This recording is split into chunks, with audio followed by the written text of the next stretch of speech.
Good morning. Board पर लिखा हुआ है सवाल,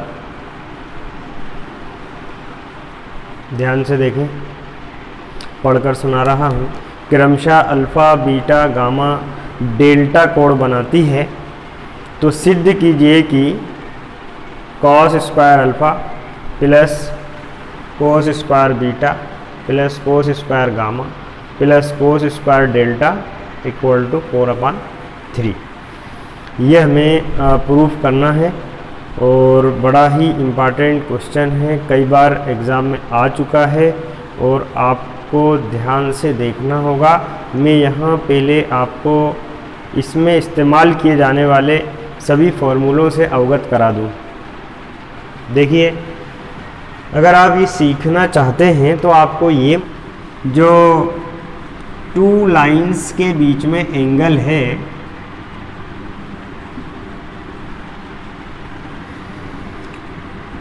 L1 L2 plus M1 M2 plus N1 N2 cos theta is equal to L1 L2 plus M1 M2 plus N1 N2 equal to 0।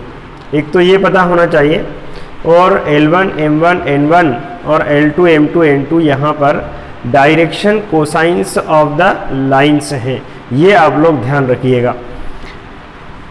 एक तो ये पता होना चाहिए। दूसरा, मैं आपसे ये निवेदन करूँगा कि जितने भी लोग इस वीडियो को देख रहे हैं वो इस फॉर्मूले पर गौर करें। a plus b plus c whole square is equal to, इस फॉर्मूले को मैं ओपन कर रहा हूँ, a square plus b square plus c square plus 2ab 2bc 2ca। ये सिखाना मेरा मकसद नहीं है, मैं तो आपको ये बताना चाह रहा हूँ कि कभी कभी यहाँ पर जैसे कि प्लस है तो प्लस की जगह पे माइनस आ गया। अब यहाँ माइनस आ जाने की वजह से इसमें कहाँ कहाँ चेंज होगा ये आपको मालूम होना चाहिए। यहाँ अगर माइनस है तो इन तीनों में भी कोई चेंज नहीं होगा, केवल इसका मल्टीप्लाई b का जिसमें होगा, यानी कि एक तो ये नेगेटिव हो जाएगा, ठीक है, माइनस AB और माइनस BC नेगेटिव हो जाएगा। समझ रहे हैं स्टूडेंट्स? इसी प्रकार से अगर मान लीजिए कि माइनस यहाँ शिफ्ट हो जाए तो BC नेगेटिव हो जाएगा, ठीक है, और CA नेगेटिव हो जाएगा। तो इस तरह के छोटे मोटे फॉर्मूले रहते हैं और आप लोग बेवजह सवालों से दूरियां बना लेते हैं। दूरी बनाना अच्छी बात नहीं है। आपकी जो प्रॉब्लम्स हैं उसको आप ठंडे दिमाग से समझिएगा, ठंडे दिमाग से समझने की कोशिश कीजिए। Trying to understand with cool mind like as a Mahendra Singh Dhoni. Ground के अंदर मैच को इतने ठंडे दिमाग से समझा कि 2011 में वर्ल्ड कप भी जिता दिया और चैंपियन ट्रॉफी भी हमको जिता दी। तो सीखें, ठंडे दिमाग से जो काम करने वाले हैं वो ज़िंदगी के अंदर हमेशा सक्सेस होते हैं, सफल होते हैं। और जो गर्म दिमाग से हड़बड़ाहट में काम करते हैं, जिन्हें जुनून सवार हो जाता है। अपन लोग देखते हैं ना, कुछ लोग होते हैं जिनको कि अचानक से पढ़ाई का खुमार जुनून सा सवार होता है ना, रात भर तो पढ़ते हैं, सुबह से जुनून ख़त्म हो जाता है। तो ऐसी पढ़ाई करने से कोई फ़ायदा नहीं है स्टूडेंट्स। हमें इस तरह पढ़ाई करना है कि बूंद बूंद से तालाब भराता है। सुना होगा सभी ने, बूंद बूंद से तालाब भराता है। मैं तो जो इस वर्ष तैयारी कर रहे हैं उन सभी लोगों को शुभकामनाएं देता हूं और ये कहना चाहता हूँगा कि अगर वो एक क्वेश्चन भी रोज़ाना पढ़ते हैं तो एक क्वेश्चन रोज़ाना पढ़ने से, सॉल्व करने से, समझने से स्टूडेंट्स 365 दिन में 365 क्वेश्चंस होते हैं। और मैं नहीं मानता कि कोई सीरीज़, कोई सॉल्यूशन, यानी कि जो जैसे नवबोध है, युगबोध है, परीक्षा बोध है, ये बोध है, वो बोध है, इन सॉल्यूशंस के अंदर 365 क्वेश्चन होते हो। समझ में आ रही है आपको मेरी बात? मैं कहना चाह रहा हूँ जैसे डॉक्टर एक गोली रोज़ किसी पेशेंट को लिखता है ना, ये एक गोली रोज़ आपको खाते रहना है, खाते रहिए, आप अच्छे रहेंगे। और आप पूरी दवाई का पत्ता एक दिन खा लें और अगले 10 दिन तक कोई दवाई ना लें। तो ऐसी कंडीशन में आप लोग खुद जानते हैं कि मरीज़ अच्छा होगा, मरेगा या बचेगा। तो ठंडे दिमाग से काम कीजिए, पढ़ाई लिखाई बड़े ठंडे दिमाग से करनी चाहिए, कभी घबराहट नहीं करनी चाहिए। और अभी तो आप लोगों को काफ़ी समय मिला हुआ है, तो आप बहुत आराम से एक एक क्वेश्चन को पूरे ध्यान से पढ़कर, समझकर, सीखकर, फोटो भी, फॉर्मूला भी, है ना, और उसका डेरिवेशन भी, उसको प्रूफ भी करना सीख लिया, उससे रिलेटेड भी याद कर लिए। तो इस तरह से आप लोग बहुत अच्छे से पढ़ाई कीजिए। आप काफ़ी समझदार स्टूडेंट्स हैं। जो क्वेश्चन आप पूछते हैं काफ़ी लंबे चौड़े तवील होते हैं, ठीक है, खैर, लेकिन वो बहुत आसान होते हैं, ये मैं आपसे बार बार कह रहा हूँ। तो देखिए स्टूडेंट्स, मैंने कुछ यहाँ इस्तेमाल की जाने वाली सामग्री का जिक्र आपसे किया है। ये फार्मूला इस्तेमाल होगा, ये इस्तेमाल होगा, ये आपको आना चाहिए। तीसरे नंबर पे आपको ये पता होना चाहिए कि डायरेक्शन रेशोज कैसे निकाले जाते हैं। डायरेक्शन रेशोज हिंदी वाले ज़रा देख लिया करो, इसमें ज़्यादा रोने जैसी बातें मत किया करो, इसको दिक् अनुपात कहते हैं। कोई भी 2 पॉइंट्स होते हैं ना, जैसे कि a x1 y1 और z1 है, और इसको ज्वाइन करने वाला एक और पॉइंट है ना साहब, x2 y2 z2 है। तो इसके जो डायरेक्शन रेशोज है ना साहब, x2 माइनस x1 करके लिखे जाते हैं, या तो x2 माइनस x1 कर लो, या x1 माइनस x2 कर दो, y2 माइनस y1 कर दो, z2 माइनस z1 कर दो। ये डायरेक्शन रेशोज हो गए, है ना, लाइन ए बी के डायरेक्शन रेशोज हो गए। तो इस तरह से ये आपको पता होना चाहिए। और डायरेक्शन रेशोज के बाद में आपको डायरेक्शन कोसाइंस भी निकालनी आनी चाहिए। जैसे मान लीजिए कि अगर डायरेक्शन रेशोज ए, बी और सी है ना साहब, तो डायरेक्शन कोसाइंस क्या हो जाएंगे, इसका फॉर्मूला भी आपको पता होना चाहिए। a upon under the root a square plus b square plus c square, same b के सेम c के डायरेक्शन कोसाइंस पता कर लिए जाएंगे। कोई भी आप सब्ज़ी बनाने जाते हैं, डिश बनाने जाते हैं, तो उसकी जो रेसिपी है वो भी आपको पता होनी चाहिए। और रेसिपी पता होने के साथ में आपके पास में वो सारा मटेरियल भी मौजूद होना चाहिए। तो मैं इसी ढंग से आज पढ़ाने की कोशिश कर रहा हूँ। बार बार की जो समस्या है, मैं चाह रहा हूँ ये एक बार इसका अंत हो जावे। और तो आइए अब इस क्वेश्चन की तरफ चलते हैं। और सबसे पहले तो महत्वपूर्ण है कि मैं इसका आपको डायग्राम बनाना बता दूं। ये एक्सीज हैं, एक्स वाई और जेड एक्सीज। आपको एक्सीज बनाने आते हैं सभी को, आराम से पढ़िएगा। ये एक्स एक्सीज हो गया साहब, ये वाई एक्सीज हो गया, ये जेड एक्सीज हो गया। यहाँ जिस क्यूब की बात हम कर रहे हैं, मैं छोटा सा नन्ना सा मुन्ना सा क्यूब यहाँ आपको बना करके बता रहा हूँ। और इसको मिला दिया, इसको मिला दिया, इसको मिला दिया, इसको मिला दिया। इस तरह से ये मेरा डायग्राम कंप्लीट होता है। मैं बड़ी ध्यान से देखने को कहता हूँ और ये भी कहता हूँ बार बार कि जैसे मैं आपको वर्टाइसेस दे रहा हूँ, ठीक अगर आप वैसे वर्टाइसेस देंगे तो आपको एग्ज़ाम में क्वेश्चन सॉल्व करने में परेशानी ना होगी। ये ओरिजिन है, हम यहाँ से स्टार्ट करते हैं, ठीक है साहब। यहाँ पर जो एक्स एक्सिस पर पॉइंट है वो ए है, वाई एक्सिस पर बी है और जेड एक्सिस पर सी है। इसको मैं बोल रहा हूँ कि साहब ये पॉइंट पी है, ये एल है ना, ये एम पॉइंट हो गया है और ये बचा हुआ एन हो गया है। आपने अगर इसके कोऑर्डिनेट लिख दिए ना तो आप सीख ही गए, क्वेश्चन आपको अच्छे से आ गया। मैं थोड़ा वक्त ज़्यादा ले रहा हूँ आज आप लोगों का और आपको सिखाना चाह रहा हूँ अच्छे से। यहाँ अगर मैं इस तरह लिखूँ कि लेट द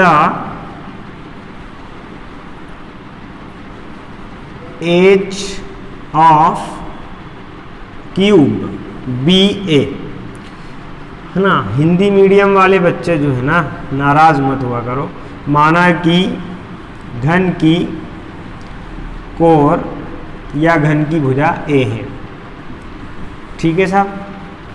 अब यहाँ से यहाँ तक अगर ए है, यहाँ से यहाँ तक ए है, तो एक्स एक्सिस पर हो, जब हम 3 डायमेंशनल ज्योमेट्री पढ़ते हैं, 3D पढ़ते हैं, तो 3 एक्सिस की हमसे बात की जाती है और 3 एक्सिस इस तरह से होते हैं साहब। ये बार बार मैं सभी को बताता हूँगा, 3 एक्सिस इस तरह से होते हैं। इनमें से आप किसी को भी एक्स वाई जेड आप कह सकते हैं।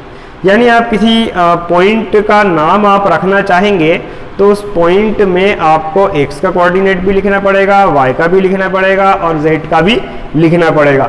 और इन कोऑर्डिनेट्स के कुछ रूल्स हैं। x एक्सिस अगर आप कहते हैं तो x एक्सिस पर y होगा, नहीं होगा, z होगा, नहीं होगा, x एक्सिस पर केवल x ही होगा। ये आपको याद होना चाहिए। तो देखिए मैं यहाँ कुछ आपको बताना चाहता हूँ। जब आप ओरिजिन की बात करते हैं तो उसके जो वर्टाइसेस हैं वो 0 0 0, इसके निर्देशांक 0 0 0 हो गए। बिंदु ए पर आते हो तो ए बिंदु पर केवल x एक्सिस है और x एक्सिस पर केवल साहब x वाला कोऑर्डिनेट है। यहाँ से यहाँ तक आप चले, कितनी दूरी आप चले a, आप सभी जगह a दूरी चले, ये भी a दूरी है, ये भी a है, ये डिस्टेंस भी a है, ये भी a है, यानी सभी जगह आप a डिस्टेंस कवर किए हैं। तो x एक्सिस पर साहब y और z नहीं होते हैं। इसी तरह से आप आइए पॉइंट B पर, B y एक्सिस पर है और y एक्सिस पर x वाला एब्सेंट रहेगा, एब्सेंट लगा दी, y वाला मौजूद है और z वाला एब्सेंट है। जब आप z एक्सिस पर पहुंचते हैं तो पॉइंट C वहाँ मौजूद है, वहाँ अवेलेबल है और x वाला नहीं है, उसकी एब्सेंट लगा दी, y वाले की एब्सेंट लगा दी और z वाले के प्लेस पर a लिख दिया। ऑलराइट, जब आप यहाँ आते हैं पॉइंट L पर, है ना स्टूडेंट्स, थोड़ा सा ध्यान दीजिए, थोड़ा ध्यान देंगे तो ये हमेशा के लिए समझ में आ जाएगा। जब आप y और z देख रहे हैं ना, ये जो प्लेन है y से लेकर z तक, इस yz प्लेन में कौन सा पॉइंट लाई है, y बिंदु L yz समतल में है तो y और z तो होगा किंतु x वाला नहीं होगा। इसी प्रकार आप बिंदु P पर आते हैं। बिंदु P एक ऐसा बिंदु है, आप लोग देखिए मैं पेन से यहाँ ड्रॉ करके बता रहा हूँगा, ये आप यहाँ से भी चल कर आए हैं, कहीं का तो एक्सिस होगा साहब, ये ऐसे भी चल के आए हैं, x एक्सिस है ये, ठीक है। ऊपर चढ़ रहे हैं यानी u, तो ये आप z एक्सिस, ऊपर चढ़े तो z एक्सिस यानी x वाला है, z वाला है, ठीक है साहब। अब बचा कौन सा, बचा कौन सा, ये बचा, इसको आप कौन सा एक्सिस कह रहे हैं, ऐसे में y एक्सिस आपने कहा है। इससे पता चलता है कि यहाँ पर x, y और z तीनों एक्सिस मौजूद है। तो यहाँ पर जो बिंदु P के कोऑर्डिनेट्स हैं वो a, a होंगे। ऑलराइट, और देखिएगा बिंदु M के निर्देशांक देख लीजिए साहब, z x समतल है और z x समतल में साहब z वाला होगा और x वाला कोऑर्डिनेट होगा, z वाला यहाँ पाया जाता है, x वाला यहाँ पाया जाता है, y वाले की मैंने एब्सेंट लगा दी। n वाले पे आइए, n वाला x y समतल में है तो x वाला होगा, y वाला होगा और z वाले की मैंने एब्सेंट लगा दी। जिस स्टूडेंट ने कोऑर्डिनेट्स दिए और कोऑर्डिनेट्स बना लिए उसका क्वेश्चन लगभग सॉल्व हो गया। देखो मैं और सॉल्व कर रहा हूँ आपके सामने। अब मैं यहाँ आपकी मदद से लिख रहा हूँ। ये ओरिजिन हो गया, आपने भी बोला हाँ ठीक है। ए के कोऑर्डिनेट्स आप बोल रहे हैं, ए के कोऑर्डिनेट्स ये होंगे a0 0, बी के कोऑर्डिनेट होंगे 0 a0, सी के कोऑर्डिनेट्स के बारे में आपने क्या कहा है, सी के कोऑर्डिनेट्स के बारे में 0 0 a, ठीक है। पी के कोऑर्डिनेट्स, पी के निर्देशांक हो गए, पी के बाद में एल है ना, एल हो गया, फिर एम बोर्ड पर लिखा हुआ है, एक्स जेड है, एक्स वाला होगा, जेड वाला होगा, वाई वाला ना होगा, एन एक्स वाई में है, एक्स वाला होगा, वाई वाला होगा और जेड वाला नहीं होगा। तो देखिए इसमें क्या मुश्किल काम है, इसमें तो कोई मुश्किल काम नहीं है, ये तो बड़ा आसान काम है। आप देखिएगा, लिख लें इसको, जो लिख रहे हैं यहाँ तक लिख लें। अब देखिए मैं डायरेक्शन रेशियो ऑफ ओपी निकालना चाह रहा हूँ और ये मैं आपको पहले बता चुका हूँ कि ओपी जो डायगोनल है, ओपी एक डायगोनल है और मैं OP डायगोनल के डायरेक्शन रेशोज निकालने जा रहा हूँ। तो direction ratios of OP Hindi में मैं बता चुका हूँ, A, A, पूछिए कैसे। x2, यहाँ देखिए x2 minus x1, a minus 0 से a मिलेगा, y2 minus y1, a minus 0 से फिर a मिलेगा, z2 minus z1, a minus 0 से फिर a मिलेगा। OP के डायरेक्शन रेशोज हो गए। इसी प्रकार से आप AL के डायरेक्शन रेशोज लिखिएगा। AL के direction ratios minus a, AL के डायरेक्शन रेशोज के बाद में BM के लिखिएगा। BM के डायरेक्शन रेशोज A में से 0 आप सब्सट्रैक्ट करते हैं A, 0 में से A तो माइनस A, और A में से 0 सब्सट्रैक्ट करते हैं तो A। फिर डायरेक्शन रेशोज ऑफ CN के डायरेक्शन रेशोज A, इस तरह से मैंने direction ratios of all the 4 diagonals have been find very well on the board, you can see also. This is very simple. मैं यहाँ पे डायरेक्शन कोसाइंस भी निकालना चाह रहा हूँ, और मैं इधर आपको निकाल करके बता रहा हूँ कि डायरेक्शन कोसाइंस कैसे लिखे जाते हैं। ठीक है साहब, देखिए डायरेक्शन कोसाइन डिसीज दिक को जाए ऑफ दिक को जाए OP की दिक को जाए, direction cosines of the OP। ठीक है, इसको मैं इस तरह से लिखना बता चुका हूँ आपको। मेरे पास में फॉर्मूला है a divided by under root a square plus b square plus c square. A से ये फॉर्मूला है, मैं मिटा दूंगा इसको, हालांकि ये फॉर्मूला है। अब आप वैल्यू पुट करते हैं इसमें, तो a के प्लेस पर a है, a के प्लेस पर a है, b के प्लेस पर भी a है, और c के प्लेस पर भी a है। तो देखिए यहाँ पे a डिवाइडेड बाय 1 2 3 कितने a स्क्वायर हो गए साहब, 3a स्क्वायर मेरे पास में हो गए हैं। और स्क्वायर और रूट बोथ आर धाराशायी टू ईच अदर, ऐसे कैंसिल हो गए। तो जो डायरेक्शन कोसाइन यानी L की वैल्यू है वो 1/√3 आ रही है। तो डिसीज इस तरह से निकाल ली है OP, AL, BM और CN की। अब देखिएगा ध्यान से, जो क्वेश्चन में हमसे कहा गया है ए directed line makes angle alpha, beta, gamma and delta. तो मैं पहले आपको ये बताना चाहूँगा कि वो डायरेक्टेड लाइन आखिर है कहाँ। देखिए मैंने ये लाइन ड्रॉ कर दी, ये लाइन ड्रॉ कर दी, ये मैंने लाइन ड्रॉ की, थोड़ी दिखाई दे आपको, डार्क कर रहा हूँ। ये डायरेक्टेड लाइन है साहब। अब ये रेड लाइन यहाँ ये डायगोनल OP है, इससे लेट कीजिए कि एंगल क्या बना रही है, अल्फा एंगल बना रही है। अब मैं इस लाइन के बारे में बोल रहा हूँ कि इसकी जो डिसीज है वो L, M और N है। जो डायरेक्टेड लाइन है उसकी जो डिसीज मैंने लेट की हुई है L, M और N है। ठीक है, इस लाइन की यहाँ पे रेड वाली जो लाइन आपको दिखाई दे रही है, जो कि डायगोनल OP से अल्फा एंगल सबस्टेंड कर रही है, इसकी जो डिसीज है वो L, M और N है। ऑलराइट, अब मैंने एक तो डायगोनल यहाँ पर ये वाला लिया है जिसको मैं यहाँ पे बता रहा हूँ आपको OP।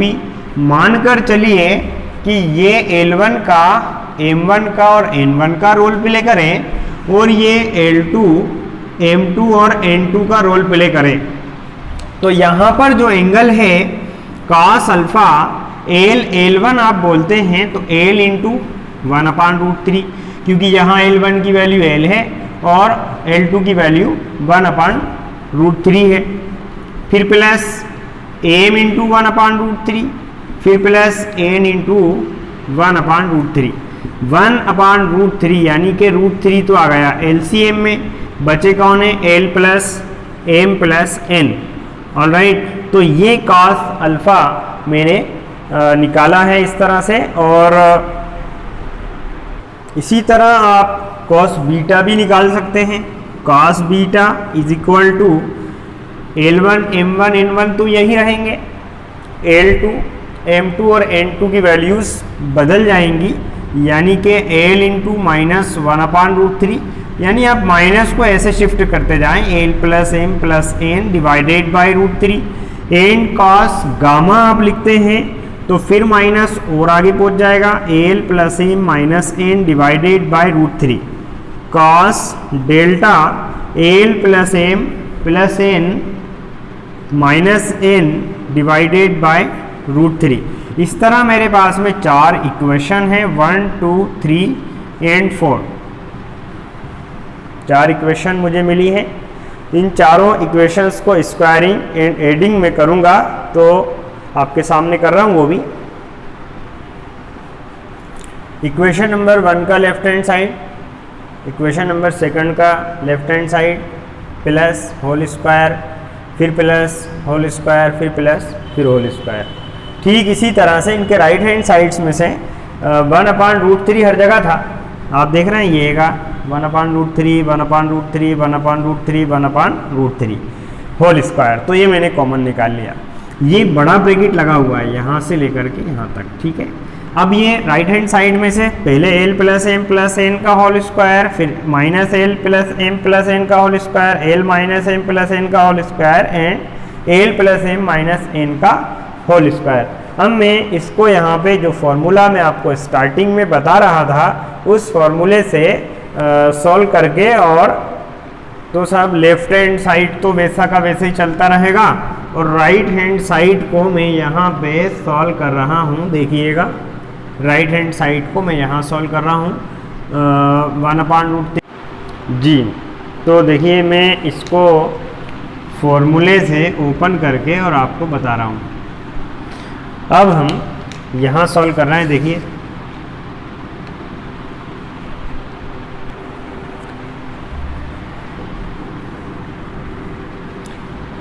लेफ्ट हैंड साइड ये रहा, मैं राइट हैंड को सॉल्व कर रहा हूँ। 1/√3 का होल स्क्वायर अगर देखें तो ओनली 1/3। अब L plus M plus N के होल स्क्वायर को अगर सॉल्व करेंगे एल प्लस एम प्लस, तो देखिए मैं इसको फॉर्मूले को सॉल्व करके और आपको इधर बताता हूँगा।